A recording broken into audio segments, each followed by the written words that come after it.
الجزائر لم تكن معروفة في تلك المرحلة. نعم. يعني الناس يتكلموا تونس يتكلموا مراكش المغرب. الجزائر انكنو بطيون كما يقال. غير معروفة تماما. طبعا للدليل انه كي جاء عمونا فريد الأطرش غنى الأغنية نتاعو بساط الريح، قال بساط الريح أبو الجناحين، مراكش فين وتونس فين. يعني لم يذكر الجزائر وغضب منه وقتها الجزائريين بل طردوه. في قسنطينة قالوا ضربوه بالطماطم.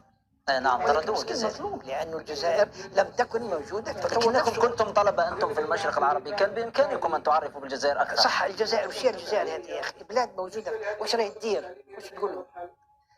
هناك نوع من هل الاستعمار كان مانع حقيقي بأن تعرف بالجزائر مثلا؟ لا، لأنه لم يكن، لا يمكن أن تعرف بشيء غير موجود.